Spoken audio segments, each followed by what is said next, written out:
कौन कौन से स्किल्स एक बच्चा सीखता है अपने प्रैक्टिकल ट्रेनिंग के दौरान? एक हायरार्की है कि भाई सीए सबसे टॉप पे है, फिर सीएस आते हैं, फिर सीएमए आते हैं। अब ये कितना रियलिटी है इसके बारे में आप बताइए। सीएमए आज की डेट में ना, मैं आपको पर्सनल एक्सपीरियंस से बताऊंगा। बीइंग अ प्रैक्टिशनर, अगर अकाउंटिंग का काम हो, रिटेनरशिप का काम हो या आउटसोर्सिंग का काम हो, सीएमए स्टूडेंट्स में ये ज्यादा देखा। हमारे यहाँ ऐसा है कि हर तीसरा बंदा आर्टिकलशिप कर ही रहा है, कोई एक्सेप्शन है जो नहीं कर रहा है। बट मैंने सीएमए में उल्टा देखा कि कोई एक्सेप्शन है जो सीरियसली कर रहा है, मेजोरिटी उसको ऐसे ही कर रहे हैं। अब सीएमए के साथ एक और चीज है जो शायद दूसरे प्रोफेशन के साथ नहीं भी हो, वो ये है गवर्नमेंट की क्या एक्सपेक्टेशंस हैं फ्रॉम सीएमएस, थोड़ा सा उस एंगल से अगर हम बात कर पाए, and the future of CMA for the next decade.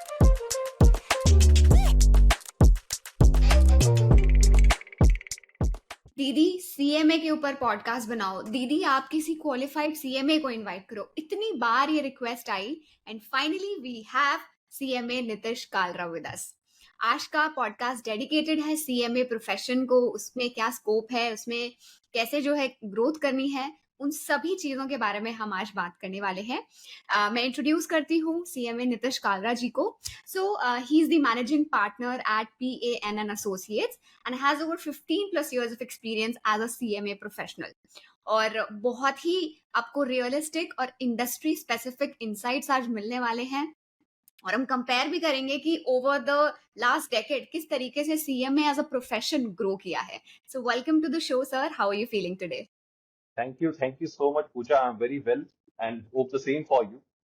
Thank you for this opportunity to come before the audience, CMA, specifically the CMA audience, and touch base the points or concerns of the students. Thank you so much for that. Equally excited because मैंने जैसे starting में ही बोला, इतनी बार request आ चुकी है कि आप please किसी सीएमए को बुलाइए, आप उनके जो है उनसे सवाल पूछिए, हमें भी जानना है कि हमारे प्रोफेशन का क्या ग्रोथ है, क्या स्कोप है आगे, which is a very valid point. अगर मैं शायद स्टूडेंट होती तो मैं भी सेम कंसर्न के साथ आती आपके पास।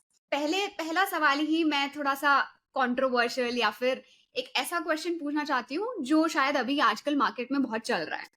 तो Okay. सवाल ये है कि हाल ही में कुछ रीसेंट डेवलपमेंट्स हुए हैं जिसमें कॉस्ट अकाउंटिंग रिकॉर्ड्स या फिर कॉस्ट ऑडिट के लिए उसकी यूजफुलनेस को इम्प्रूव करने के लिए कुछ सजेशंस दिए जा रहे हैं, और रूमर्स ये है मार्केट में कि this is going to negatively impact the demand of CMAs. What are your thoughts on this, and ये क्या मुद्दा चल रहा है, आप इसके बारे में भी थोड़ा डिटेल में बताइए। Okay.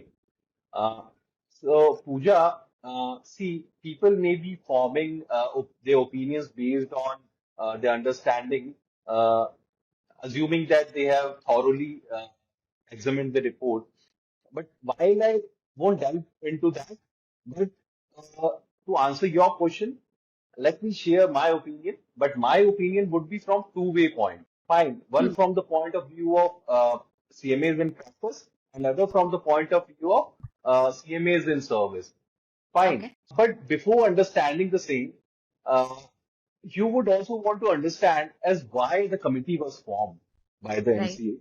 Of Now, but while keeping my point with respect to the why this purpose behind the purpose of forming this committee, the PCMA's role will automatically come into the picture because for any profession, practitioners are the backbone. Fine. So, right.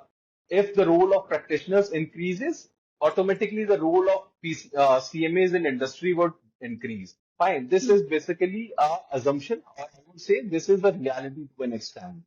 Uh, if you look at the preface of the report, the chief advisor cost, who was the chief of the committee as well, uh, quoted that there is around 100 lakh crores of expenditure, public expenditure incurred by the government for the welfare of the public every year. And I'm quoting this as quoted by him. And almost 20 lakh crore is spent on capital expenditure.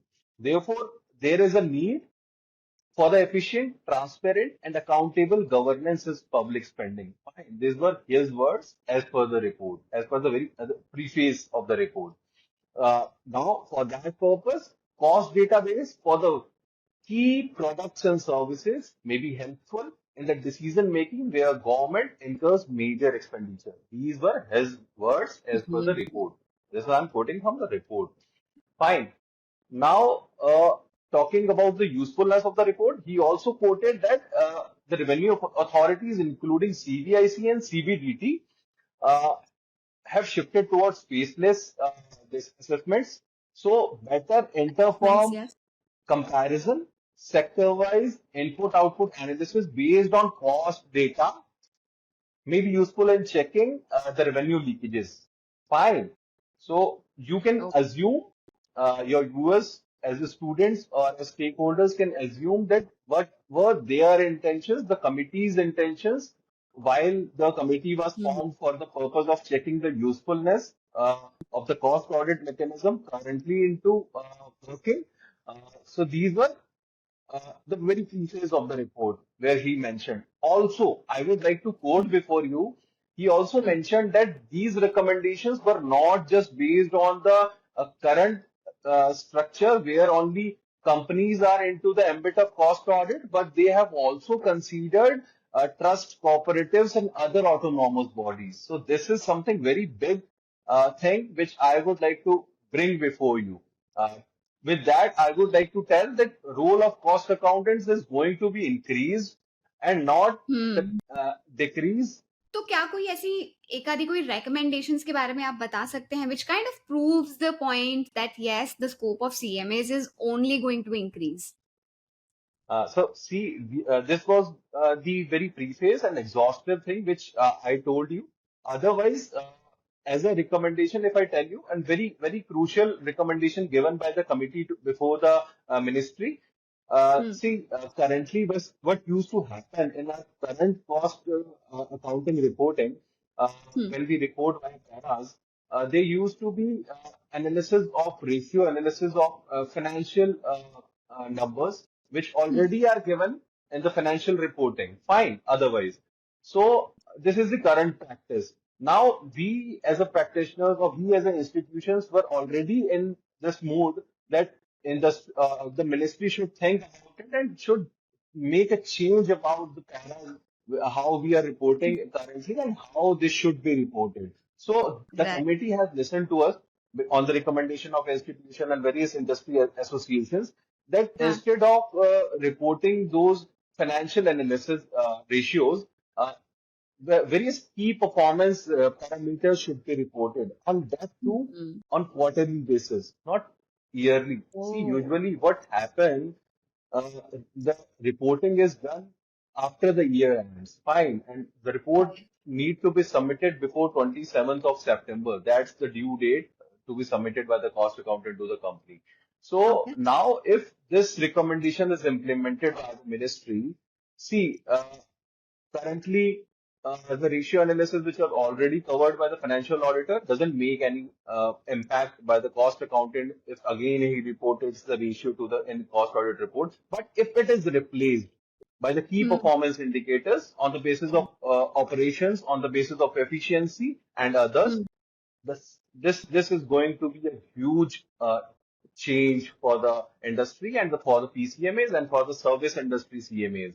So Hmm. that way, I would say that this is a very important recommendation, and they have said they have recommended in the report that this to be made on quarterly basis on the basis of Hmm. unaudited data. So that way, if data is unaudited, now Hmm.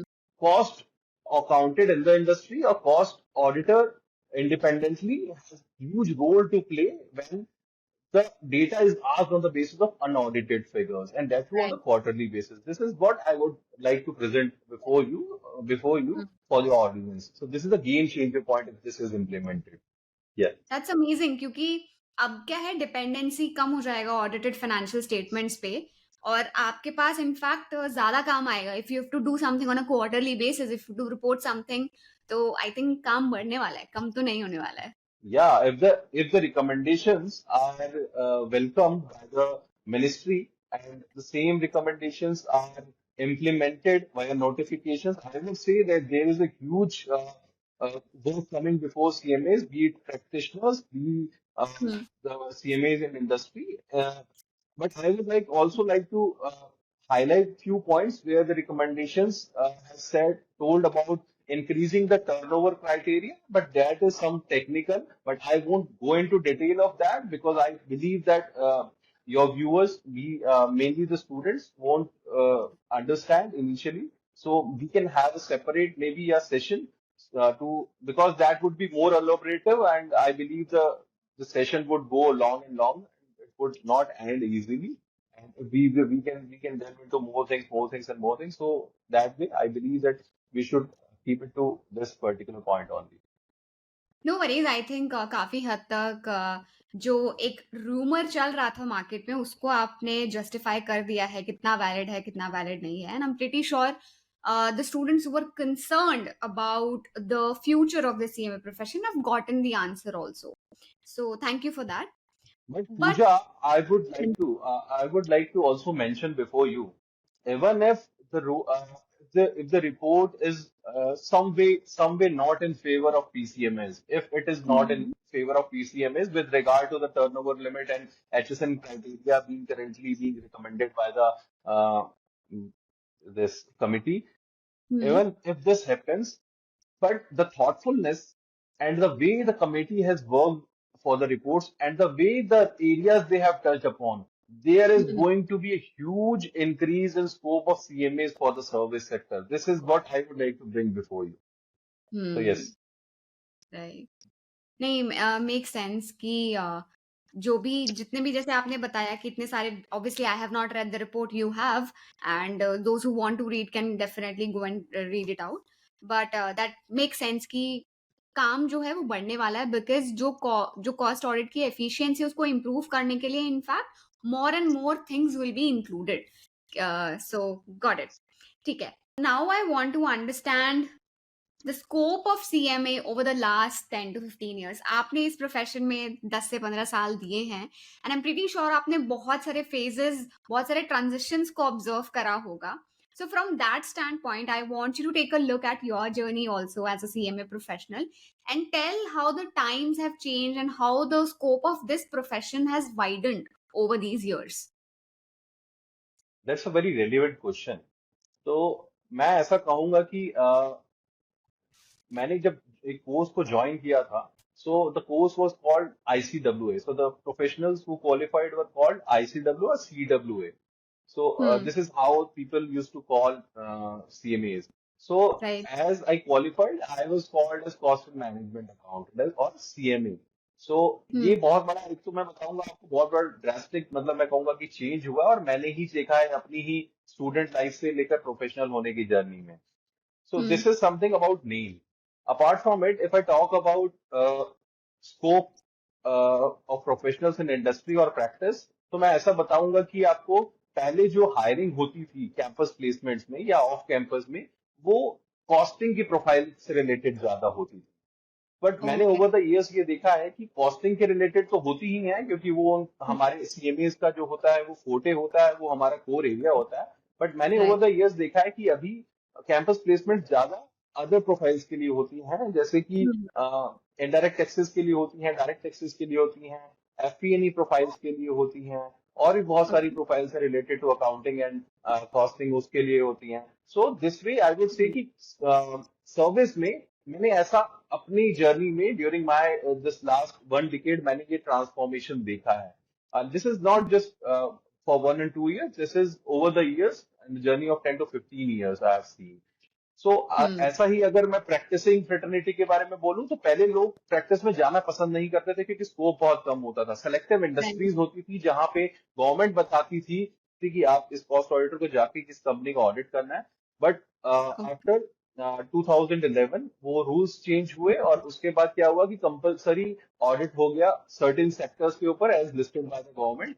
उसके basis पे audit होने लगे, तो scope automatically costing में practice में बहुत ज्यादा increase हो गया. मैंने तो वो टाइम भी देखा है जहां पे जो डुअल डिग्री होल्डर्स थे, जो सीएमए का भी मेंबर थे, सीएमए के भी मेंबर थे, उन लोगों ने जिन्होंने अदर सीओपी ऑप्ट की हुई थी, उन्होंने अपनी सीओपी सरेंडर करके सीएमए की सीओपी भी ऑप्ट की थी.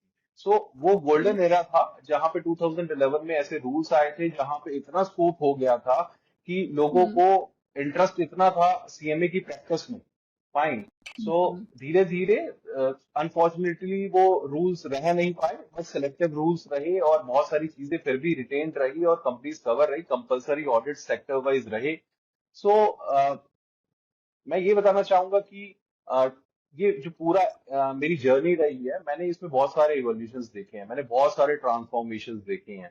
सो अभी मैं हम्म। ये मानता हूँ कि एज अ प्रैक्टिशनर बहुत प्रॉब्लम नहीं होती है प्रैक्टिस करने में। हाँ, जैसे दूसरे प्रोफेशनल्स हैं वैसे हमें भी 5-6 साल वो इनिशियल ईयर्स बिताने पड़ते हैं क्लाइंट्स को समझने में। और क्योंकि कॉस्ट अकाउंटेंट Right. का रोल बहुत क्रिटिकल होता है, बहुत एनालिटिकल होता है, बहुत कोर होता है to the plan, to the costing and to the efficiency and to the operations. तो इसलिए थोड़ा कॉस्ट अकाउंटेंट को मतलब मे बी आप जानना चाहेंगे किसी दूसरे शायद क्वेश्चन में, या नहीं जानना चाहेंगे कि कॉस्ट अकाउंटेंट को जब तक वो एक्सपर्टीज ना हो, जब तक वो एक्सपीरियंस ना हो, वो मार्केट में अपने आप को बेच ही नहीं पाता। तो दैट वे प्रैक्टिस में Absolutely. इनिशियली थोड़े से ग्लिच ज्यादा आते हैं compare to other professionals. Otherwise I seen a lot of transformation and increase in role of CMAs. Hmm. Right. जब आपने जैसे वो डुअल डिग्री वाला पॉइंट बोला ना, तो इनफैक्ट आई हैव विटनेस्ड कि बहुत सारे लोग CA plus CMA plus CS तीनों कर लेते हैं। देन देयर आर पीपल जिसको जिस एरिया में इंटरेस्ट होता है, बट एक परसीव्ड हायरार्की जो मार्केट में चलती है, और कितनी ट्रू है कितनी नहीं है आप उसके ऊपर बताइएगा, बट एक हायरार्की है कि भाई सीए सबसे सबसे टॉप पे है, फिर सीएस आते हैं, फिर सीएमए आते हैं। अब ये कितना रियलिटी है इसके बारे में आप बताइए। I know it's not a very nice thing to say, specially when this podcast is for students, but जब स्टूडेंट ये खुद से जब ये बातें सुनते हैं तो वो बड़ा डिमोटिवेटेड फील करते हैं। तो आप थोड़ा सा बताइए इसके बारे में। So that's a very interesting point. Rather than anyone feeling inferiority complex, or I would say uh, people should understand this, that there is no any similarity, or I would say that all fields are very different from each other, and each one of us has very different role to play as given by the statute also, and as per our expertise also. सो हम्म। जब लोग ऐसा कहते हैं कि एक hierarchy बन गई है, जैसे कि आपको स्टूडेंट्स ने कहा, आपने ये क्वेश्चन पुट किया मेरे सामने, हम्म। तो हम्म। ऐसा में हो सकता है, क्योंकि अगर मैं कहूंगा ऐसा है, तो हो सकता है ऐसा इस पॉइंट ऑफ व्यू से हो कि जो रेगुलेटरी फ्रेमवर्क है, या फिर जो रेगुलेटरी मैं कहूंगा कि ऑडिटिंग के लिए रिक्वायरमेंट्स हैं, वो सीएस के लिए ऑलमोस्ट सभी कंपनीज, ऑलमोस्ट सभी प्रोपराइटर्स, मैं कहूंगा एक सर्टेन बहुत ही छोटी टर्नओवर लिमिट है जिसके बाद सीए की रिक्वायरमेंट होती है, फाइन। ऐसे ही कंपनी हम्म। सेक्रेटरी के लिए एक पर्टिकुलर रिक्वायरमेंट है जहाँ पे कंपनी सेक्रेटरी को रखना कंपलसरी होता है। So hmm. Same is the likewise is the case with the cost accountants. वहां क्या होता है कि एक टर्नओवर लिमिट जो है ना, वो थोड़ी सी ऊपर रखी गई है, यानी कि हम्म। जैसे अभी करंटली जो लिमिट है उसको 100 करोड़ रखा हुआ है नॉन रेगुलेटेड सेक्टर में, अगर मैं प्रैक्टिसिंग फिटर्निटी की बात करूं या प्रैक्टिसिंग पॉइंट ऑफ व्यू से बात करूं। और ओके। प्रोडक्ट वाइज और सर्विस वाइज अगर कंपनी सर्टेन क्राइटेरिया को मैच करती है, तो 35 करोड़ से ऊपर टर्नओवर हो तो हो। Likewise the turnover limit for regulated sector जहाँ पे 25 और 50 की लिमिट है।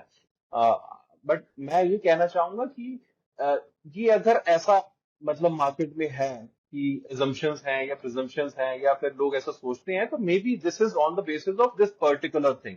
Otherwise I hmm. Would like to tell before you that CMAs आज की डेट में ना, मतलब मैं आपको पर्सनल एक्सपीरियंस से बताऊंगा कि बीइंग अ प्रैक्टिशनर, मतलब अगर अकाउंटिंग का काम हो, रिटेनरशिप का काम हो, या आउटसोर्सिंग का काम हो, ज्यादा पसंद किए जाते हैं एसएमईज और एमएसएमईज, जहां पे कॉस्ट ऑडिट एप्लीकेबल ही नहीं होता otherwise. This I heard from many CFOs और many head of the companies. उन्होंने हमें ये बोला है, मेरे को ये बोला है, मतलब मेरे को उन्होंने हायर किया हुआ है एज अ कंसल्टेंट। तो मैं उनसे हम्म। मतलब जब हम थोड़ा सा ओवर द टाइम हम उनसे बात करते हैं, तो वो कभी कभी बातें निकल के आती हैं। तो उन्होंने बोला है कि सीएमएस जो होते हैं ना, वो मतलब रिटेन हम अच्छे से कर पाते हैं, मतलब they are less hmm. Prone to कि ऐसा कहेंगे कि वो मतलब अपनी पोजीशंस को, ऐसा नहीं है कि आज मतलब जॉब पे लगे और कल छोड़ के चले गए। मतलब this could be A controversial word when I से दिस, बट मैं सिर्फ ऐसा बता रहा हूँ कि उनको ऐसा लगता है कि अच्छे से ये बहुत लॉन्ग टाइम के लिए हमारे पास रुक सकते हैं सीएमएस, ठीक है। और उनको हम्म। ऐसा नहीं होता है कि एक जॉब छोड़ के जल्दी से दूसरी जॉब को स्विच करना है और जल्दी में जाना है। और मैं आपको इसलिए भी ऐसा बोल रहा हूँ कि जो सीएमए की स्ट्रेंथ होती है ना, जो उनका कोर हम्म। एक्सपर्टीज होता है ना, वो बेसिस होता है रिसर्च के ऊपर। जब तक वो कंपनी हम्म। को इनडेप्थ पढ़ेंगे नहीं ना, उनकी चीजों को इनडेप्थ समझेंगे नहीं ना, प्रोसेस को नहीं समझेंगे, ठीक है, अब उनके वो मैं कहूंगा कि ब्लड में ही आ जाता है। ब्लड में तो नहीं एक्चुअली आता, बट ये कहावत है कि वो ब्लड में ही आ जाता है कि अब उनको मिला कोर कॉस्टिंग का फील्ड, तो उनको तो प्रोसेसेस में जाना ही पड़ेगा, पढ़ना ही पड़ेगा, समझना ही पड़ेगा, प्लांट्स एंड मशीनरी पे उतरना ही पड़ेगा, प्लांट में जाना ही पड़ेगा। बट फिर वो क्या होता है कि हम्म, उनके दिमाग में ना यही हैबिट हो जाती है कि जब वो टीडीएस के बारे में या फिर जब वो टैक्सेशन में या जब वो अकाउंटिंग में उतरते हैं ना, तो वो डेप्थ में उतर जाते हैं। तो this is something hmm, I have heard from the head of the company और सीएफओज ऑफ द कंपनी कि सीएमएस कंपैरेटिवली हमारे को ऐसा लगता है कि ये लॉन्ग गोइंग है हमारे लिए, और हमारी कंपनी अब ऑब्वियसली जहां पे लॉन्ग गोइंग वाली बात आती है वो कंपनी के लिए बेनिफिशियल रहता है। तो this is what I would like to put before you. Hmm. But जैसे आपने बताया कि प्रैक्टिशनर्स जो हैं, आपके पास खुद भी बहुत सारे क्लाइंट्स हैं जिनको आप कंसल्टेंसी देते हैं, जिनके आप मैनेज करते हैं अकाउंट्स वगैरह। बट जब आपने क्वालिफाई किया होगा, तब आपको एकदम से ये सब नहीं आता होगा। एंड उसके लिए I believe there is a mandatory 15 month technical और practical training, as we may call it, जो करना जरूरी होता है, राइट? पर एक और रियलिटी यहाँ पर समझनी जरूरी है, क्योंकि मैं भी जब कर रही थी सीए, ठीक है, फिर मेरे साथ भी बहुत सारे सीएमए लाइक जैसे कॉमन कोचिंग ज्वाइन करते हैं वो लोग। तो वो बोलते हैं अरे ट्रेनिंग का तो कुछ नहीं है, ट्रेनिंग तो वैसे ही डमी कहीं पे रजिस्टर कर लो, अपना मेन जो टारगेट है वो सीएमए क्वालिफाई करने में होना चाहिए, उसके बाद देख लेंगे क्या होता है। तो ये अप्रोच मुझे तो थोड़ा नेगेटिव लगा, बिकॉज और कहीं ना कहीं हमारे सीए प्रोफेशन में भी होता है, नॉट गोना लाए। बट मैंने सीए में स्टूडेंट्स में ये ज्यादा देखा कि हर, जैसे अगर हमारे यहाँ ऐसा है कि हर तीसरा बंदा आर्टिकलशिप कर ही रहा है, कोई एक्सेप्शन है जो नहीं कर रहा है। बट मैंने सीएमए में उल्टा देखा कि कोई एक्सेप्शन है जो सीरियसली कर रहा है, मेजोरिटी उसको ऐसे ही कर रहे हैं। आपने क्या ये पैटर्न ऑब्जर्व करा है? And if yes, then what would you like to say to students? आप कैसे उनका जो ये माइंडसेट है वो चेंज करेंगे? बहुत रेलिवेंट क्वेश्चन है फिर से। मैं आपको ना ये इस ऐसे भी बताना चाहूंगा कि जो आपने पीछे जो क्वेश्चन पूछा ना, उसमें हम बात कर रहे थे कि कैसे सीएमए को, मतलब वो डेप्थ में जाते हैं, कैसे एक्सपर्ट सीएमए की ही रिक्वायरमेंट होती है इंडस्ट्री को, या वो पसंद करती है इंडस्ट्री की हमारे को ऐसा ही सीएमए चाहिए या ऐसा ही प्रोफेशनल कोई चाहिए इफ नॉट सीएमए, कि वो जो हम्म, क्लोजली मतलब मॉनिटर करे चीजों को या डेप्थ में उतरे हमारे रिकॉर्ड्स की और चीजों के लिए। तो मैं हम्म, ऐसा ऐसा बताना चाहूंगा आपको कि अगर जो अभी जो 15 मंथ्स की ट्रेनिंग का करिकुलम है ना, वो अभी आया है थोड़े टाइम पहले, उससे मंथ पहले ये 6 मंथ्स का हुआ करता था। और ये ओके, जो डमी वाला सिस्टम है ना, this is very negative for any profession, any hmm, profession. तो आप true, rightly quoted by you कि this is negative otherwise. And लोग क्यों ऐसा करते हैं और कौन उनको इन्फ्लुएंस करते हैं ऐसा करने के लिए, क्योंकि बच्चे कहीं ना कहीं से तो गाइडेंस लेते ही हैं। बट मैं करेक्ट, इसका नेगेटिव इम्पैक्ट आपको बताना चाहूंगा कि क्या हम्म, होता है कि हम ड्यूरिंग दोज 3-4 इयर्स जब हम अपना कोर्स कर रहे होते हैं, तब हम सोचते हैं कि हम जल्दी से जल्दी क्वालिफाई हो जाते हैं, फाइन। हम ये सोचते हैं कि चलो डमी ले लेंगे, क्वालिफिकेशन ले लेंगे, डिग्री आ जाएगी हमारे पास, उसके बाद हम कर लेंगे कोर्स, क्या दिक्कत है। मेंबरशिप तो 3 साल बाद चलो ठीक है कि प्रैक्टिकल ट्रेनिंग के बाद ही मिलती है, बट मेंबर बनने में क्या जल्दी है हमें, हम्म, जॉब तो लग ही जाएगी ना। That's hmm, where they got they get the hit कि इंडस्ट्री उनको एंटरटेन ही नहीं करती है, ठीक है। अब सीएमएस के हम्म, साथ एक और चीज है जो शायद दूसरे प्रोफेशंस के साथ नहीं भी हो, वो ये है कि सीएमएस को एज एन एक्सपर्ट माना जाता है, ठीक है। उसको अकाउंटिंग आनी चाहिए, उसको बाकी सारी चीजें आनी चाहिए, ओवर एंड अबव उसको कॉस्टिंग आनी चाहिए, क्योंकि कॉस्टिंग बिना राइट, अकाउंटिंग के आ नहीं सकती है, fine. Correct, so that way मैं ये सबमिट करना चाहूंगा कि ना सीएमए को ट्रेनिंग की ज्यादा जरूरत है, फाइन।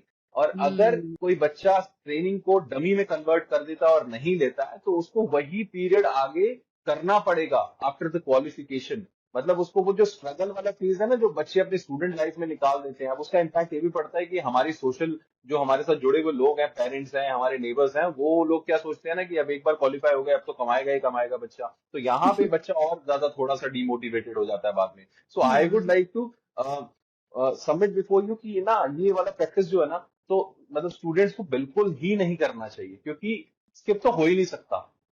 अब वो हम्म, डिग्री लेने के लिए स्किप मार देते हैं, और कौन लोग हैं जो उनकी हेल्प कर देते हैं, दैट इज वेरी नेगेटिव, और वो बहुत बैडली हार्म करता है स्टूडेंट्स को। सो या हम्म, राइट। और मतलब एक्चुअली में जैसे हम बोलते हैं ना, आई थिंक एक स्टोरी मैंने सुनी थी बड़े टाइम पहले कि भाई, जब जंगल में जो शेर के कब्ज होते हैं वो भी तो ट्रेनिंग लेते हैं अपनी मम्मी से कि कल को हाँ जाके हंट करना होगा, तो हाँ आना हाँ। चाहिए कि हंट कैसे करना है। So likewise if you are going to be out there in the wild and without training, how will you survive in this competitive world? कोई भी आपको एब्सोल्युटली। आउट आउट परफॉर्म कर देगा, और मतलब again you will have to start from where you like right from zero. So absolutely on point. ठीक है। इसी पॉइंट को थोड़ा सा एक्सटेंड करते हैं, थोड़ा मोटिवेट हो जाए ताकि स्टूडेंट्स की भाई ट्रेनिंग करना क्यों इंपॉर्टेंट है। तो आज आप भी अपनी फर्म में बहुत सारे स्टूडेंट्स को ट्रेनिंग देते होंगे, तो कौन कौन से स्किल्स एक बच्चा सीखता है अपने प्रैक्टिकल ट्रेनिंग के दौरान? I think this will be a really really good point. एक मोटिवेशन के साथ अगर बच्चे को पता चले यार मुझे इतना सब कुछ सीखने को मिलेगा, तो वो that be a great start for them कि हाँ now I am willing to do this.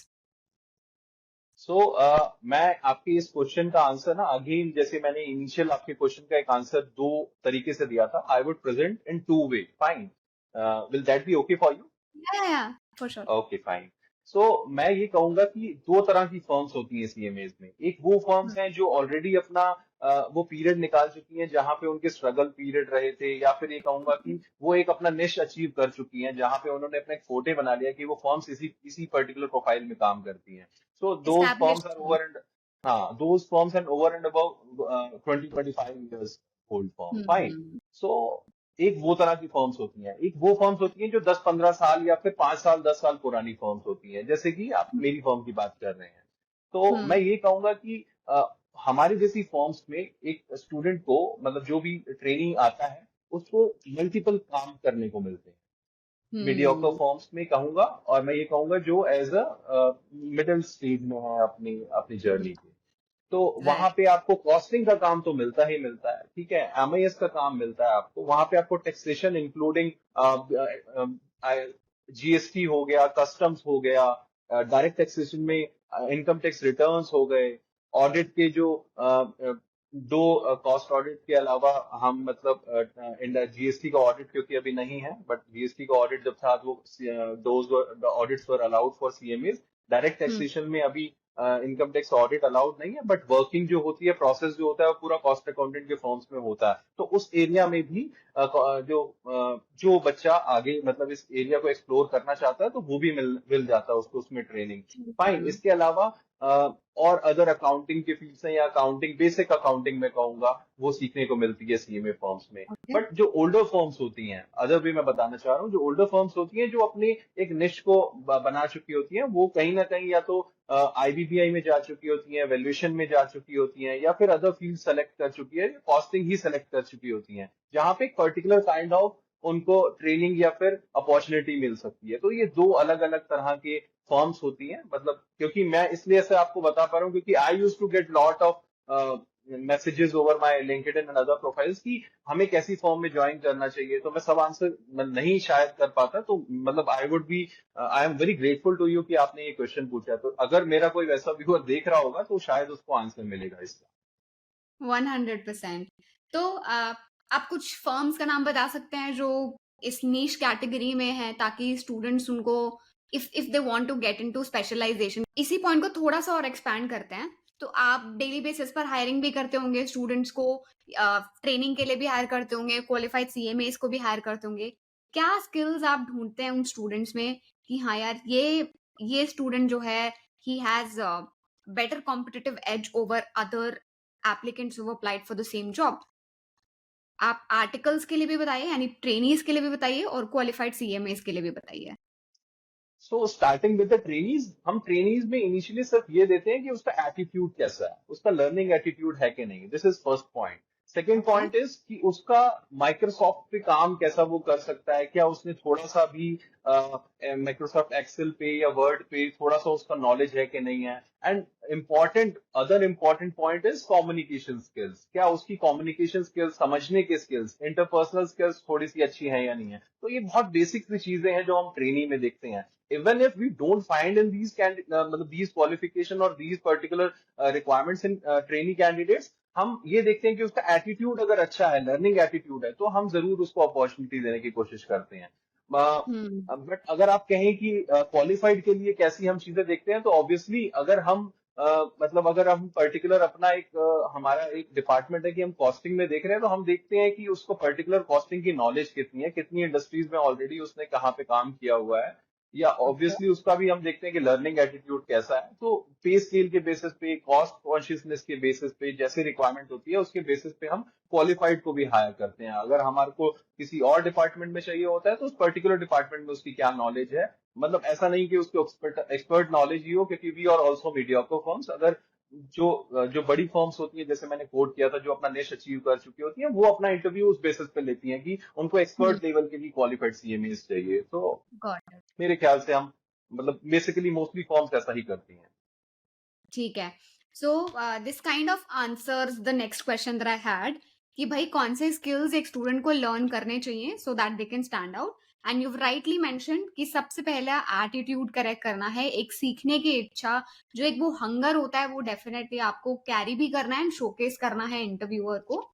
Secondly Microsoft sweet आपको आना चाहिए, MS Excel, MS PowerPoint, MS Word, ये तीनों टूल्स इतने पावरफुल हैं और इतने इंपॉर्टेंट हैं। और अगर आप फाइनेंस में और आपको ये टूल्स नहीं आता तो आप बहुत बड़ी गलती कर रहे हैं, तो जरूर से इनको सीखिए।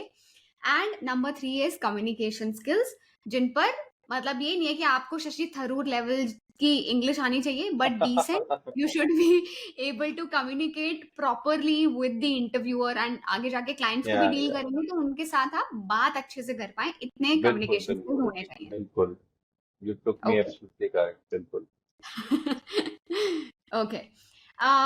थोड़ा सा मैं सैलरीज के बारे में डिस्कशन करना चाहूंगी, बिकॉज अपना सपना मनी मनी, कोई भी स्टूडेंट किसी करियर को ऑब्वियसली। ज्वाइन करता है तो ये हमेशा दिमाग में रखता है कि यार इस प्रोफेशन में पैसा है इसीलिए कर लो। um, तो थोड़ा सा अगर आप सैलरीज के ऊपर टच अपॉन कर पाए, राइट फ्रॉम कि अगर कोई इंडस्ट्री स्टैंडर्ड है लाइक फ्रेशर्स के लिए, एंड देन एक्सपीरियंस गेन करने के बाद कितना लेवल वो अचीव कर सकते हैं। जैसे हमारे यहाँ ना सीए में बच्चे बड़ा पूछते हैं कि सर 1 करोड़ का पैकेज लग जाएगा क्या, 1 करोड़ का पैकेज, तो हम उनको बोलते हैं कि हाँ भाई लग जाएगा, बट 15 साल घिसवाने के बाद तो हाँ वो आपको टाइम तो देना पड़ेगा, एंड इवेंचुअली मतलब अब धीरे धीरे ये टाइम जो है कट शॉर्ट होता जाएगा, बिकॉज जो ट्रेनिंग पीरियड, ट्रेनिंग में इतना बच्चा सीख कर आने लग गया है ना, अब इतना ज्यादा स्किल वो ऑलरेडी लेकर आने लग गया है, तो वो जो टाइम पीरियड है वो कट शॉर्ट हो जाएगा in the future as well. What are your thoughts on this, and let's talk about money. तो मैं पहले तो पूजा आपको अप्रिशिएट करना चाहूंगा। बहुत कनेक्टेड और बहुत रेलिवेंट पॉइंट्स आप पिक कर रहे हैं। और मैं कनेक्ट करना चाहूंगा अपने पिछले ही एक आंसर से, मैंने दिया होगा कि ना, आप पूछ रहे हैं कि पैकेज क्या होना चाहिए। तो अगर मैं कैंपस प्लेसमेंट की बात करूं तो पिछले सालों में जो प्लेसमेंट्स हुई हैं, वहां कहीं मतलब अगर हम देखें कि हायर जो लिमिट थी वो 28 लाख 30 लाख पर एनम भी गई है। But on an hmm. Average 10 lakh की 12 लाख की सैलरी पैकेजेस कैंपस प्लेसमेंट में मिलते हैं। This I am talking about campus placements. लेकिन हर गॉट इट। किसी की किस्मत कह सकते हैं या हर किसी का एक्सपोजर कह सकते हैं उतना नहीं होता कि इंटरव्यू की नजर पड़ गई कैंपस प्लेसमेंट में। कुछ ऐसे राइट। भी केसेस होते हैं, मैक्सिमम केसेस मैं कहूंगा ऐसे होते हैं, जो ऑफ कैंपस के लिए जाना पड़ता है जिनको। And now right. That again यहाँ पे बहुत इंपॉर्टेंट रोल प्ले करती है कि आपने ट्रेनिंग स्किप करी है या ट्रेनिंग आपने की हुई है, और प्रॉपरली की हम्म। हुई है या नहीं हुई हुई है। So these are very interconnected and very relevant points you are picking. मतलब I would like to appreciate. तो थैंक यू। जहां पे हम बात करते हैं ऑफ कैंपस की, तो अगर हम्म। 3 साल की ट्रेनिंग है, this is as per my experience, be it in hmm. Any profile, अगर कॉस्टिंग में है, इंडायरेक्ट असिस्टेंट में है, या फिर डायरेक्ट में है, या अकाउंटिंग में है, तो आराम हम्म। से 6-7 लाख रुपए का पैकेज मिल जाता है। मतलब this is I am talking कि जब क्वालिफाई हो गए, आपने प्रॉपर ट्रेनिंग कर रखी है, तो इनिशियली आपको ऑफ कैंपस में भी 6-7 लाख रुपए का मिनिमम पैकेज मिल जाता है। ठीक है। Right. If I tell you, currently अभी मैंने अपनी लिंक्डइन पे एक पोस्ट भी डाला था, जहां पे मेरी एक पर्सनल कनेक्ट से, जहां मेरी इंडस्ट्री में एक रिक्वायरमेंट आई थी, जहां पे उनको इंटरनल कंट्रोल के लिए सीएमए चाहिए था। They got it. आस्क्ड कि मुझे सीएमए क्वालिफाइड अगर नहीं भी होगा तो चलेगा, बट एक अगर सीखा हुआ होगा ना, कोई भी सीएमए इंटर भी होगा, सो वो भी चलेगा। And they offered a package of 12 lakh. ठीक है। So wow. That way industry to industry ये वेरी करता है, रिक्वायरमेंट टू रिक्वायरमेंट, या फिर मैं कहूंगा कि कितना किसका एक्सपीरियंस है उस पर वेरी करता है। So that's the hmm. Case. Right. मैंने लाइक एक और पॉडकास्ट किया था तो उसमें भी मैं यही बता रही थी कि ये जो प्रोफेशंस है ना, जो ये फाइनेंस में प्रोफेशनल कोर्सेज हैं, इनमें इनिशियल रिटर्न से कभी भी उस प्रोफेशन का जो फ्यूचर है वो डिसाइड नहीं करना चाहिए। इनिशियली ट्रेनिंग में 5,000 मिलते हैं, राइट? आप क्वालिफाई कर लोगे 6 LPA। अब कायदे से अगर देखा जाए तो इंजीनियर्स को एवरेज पैकेज 15-17 का मिल रहा है, मतलब डिसेंट कॉलेज से। टीयर 2 कॉलेजेस की बात करूं, टीयर 1 तो अलग ही केस है। लेकिन उनकी जो सैलरी है वो एक टाइम के बाद स्टैग्नेट हो जाती है, unless and then they have to think about pursuing masters, right? CA और सीएमए और सीएस ये ऐसे प्रोफेशन है जिसमें आप स्टार्टिंग में आपका जो कर्व है वो ऐसे धीरे धीरे जाएगा, एंड देन वो एग्जैक्टली। एक्सपोनेंशियल ग्रोथ वहां पर आती है, जहां पर आप कभी इमेजिन भी नहीं कर पाओगे कि यार आपने लाइफ में ये अचीव कर लिया है। And this I have scene around me, this I've seen like stories of other people who've made it. So that's one thing that I wanted to specifically mention here also. या Okay. So I think this brings us to the end of this podcast. But जाते जाते भी मैं आपसे 2 सवाल और पूछ के जाऊंगी। नंबर 1 कि गवर्नमेंट की क्या एक्सपेक्टेशंस हैं फ्रॉम सीएमएस, थोड़ा सा उस एंगल से अगर हम बात कर पाए। And second is the future of CMA for the next decade. आपने ये तो बता दिया कि पास्ट डेकेड में किस तरीके से ट्रांसफॉर्मेशन हुई है, बट अगले 10 ईयर्स के लिए क्या, what should I be prepared for, what opportunities should I look for? I think that's a very forward looking question and everybody would love to know कि मैं कैसे अपने आप को इस फील्ड में ग्रो कर सकता हूँ। सी बहुत चैलेंजेस भी आने वाले हैं, और not just for the profession of cost accountant but for every profession. मतलब हम्म। होता है ना कि नजर की बात है, कब किसके लिए और कब किसके लिए। सो हम्म। चैलेंजेस, जब मैं ऐसा भी मानता हूं कि जब भी कोई आपदा आती है ना तो उसमें अवसर भी निकलता है। ठीक है, so Correct. This we have learn from our seniors. तो मैं ऐसा कहूंगा कि अभी गवर्नमेंट जो है ना, क्योंकि कॉस्ट अकाउंटेंट्स का रोल जो होता है ना वो बहुत एक्सपर्टीज उसमें चाहिए होती है, और कंपनीज भी वही चाहती हैं, और गवर्नमेंट भी जो है ना वो यही चाहती है कि कैसे हमारी इकोनॉमी है ना, कैसे वो हम 5 से 3 पे जाएं, 3 से नंबर 1 बन जाएं। ठीक है, तो there cost accountant has huge role to play. मतलब यहाँ पे हम्म। आप अगर समझे ना, किसी और प्रोफेशन में अगर वो चीज है कि वो कंट्रीब्यूट कर सकती है, तो कॉस्ट अकाउंटेंट भी इसमें एक बहुत इंपॉर्टेंट रोल प्ले करता है।